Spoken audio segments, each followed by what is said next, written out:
శుభ మధ్యాహ్నం అందరికీ. నా పేరు మహిరా. నేను 5వ తరగతి శ్రీ చైతన్య స్కూల్లో చదువుతున్నాను. ఈరోజు నేను సింహం కుందేలు కథ చెప్పబోతున్నాను.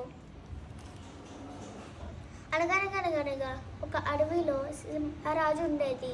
ఆ సింహరాజు చాలా క్రూరమైన రాజు.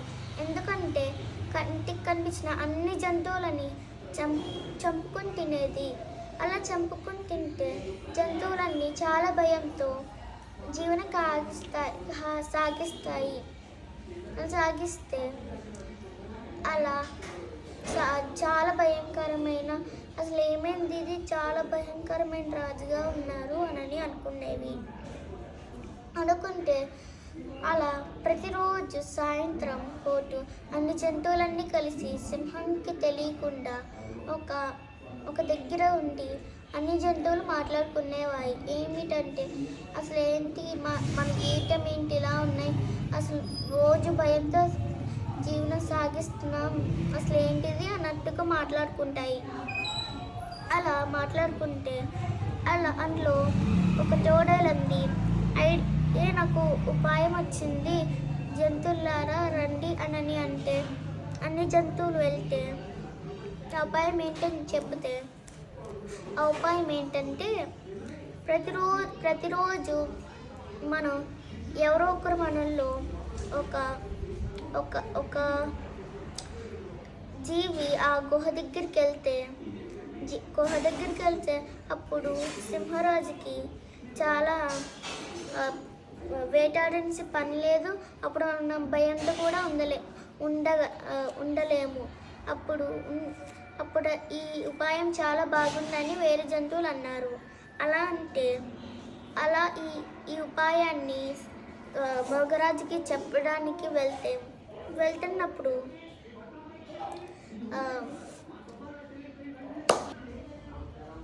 ఈ ఉపాయం సింహానికి చెప్తే సింహరాజు సరే, ఈ ఉపాయం చాలా బాగుంది అని ఒప్పుకుంది. ఎందుకంటే వేటాడించి పని లేదని చెప్పింది.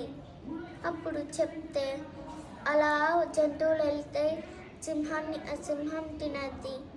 తింటే అప్పుడు ఒక కుందేలు వంట దగ్గరికి వచ్చింది. వెళ్తే కుందేలుకి చావాలని లేదు. అందుకే చాలా భయంతో చాలా నెమ్మదిగా నడిస్తే అప్పుడు గుహ దగ్గరికి వెళ్తే అప్పుడు సింహరాజు ఆకలితో ఇంకా కోపంతో ఉన్నారు.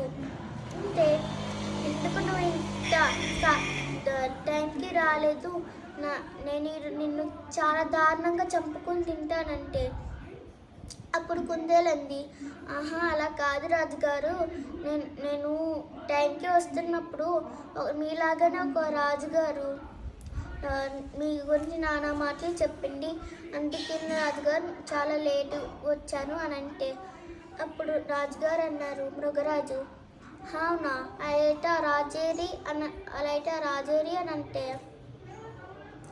కుందేలంది, సరే రాజుగారు, నేను ఆ రాజుని చూపిస్తాను రండి అని అంటే ఒక బావి దగ్గరికి తీసుకెళ్తే అప్పుడు కుందేలంది, ఆ బావి లోపల నీలోగానే ఒక మృగరాజు ఉన్నారు రాజుగారు, వెళ్ళండి అని అంటే అప్పుడు వెళ్తేనేమో ఆ నీళ్ళల్లో ఆ మృగరాజు నీడపడి ఆ మృగరాజు వేరే సింహమేమోనని ఆ బావి లోపల దూకితే ఊపిరాడకుండా నీళ్ళల్లో కొట్టిపోయి చనిపోయారు. అప్పుడు చనిపోతే వేరే జంతువులన్నీ వచ్చి ఆ కుందేలుని, అబ్బా ఎంత మంచి పని చేసావో, ఇప్పుడు అందరూ చాలా సంతోషంగా ఉండగలం, ఒకవేళ నువ్వు కనుక ఇలా చేయకపోతే ఎవ్వరు ఇలా సంతోషంగా ఉండలేరు, దీనికి కండబలం కన్నా బుద్ధిబలం ఎక్కువ అని అందరూ చాలా బాగా కుందేలుని ప్రైజ్ చేశారు. Thank you.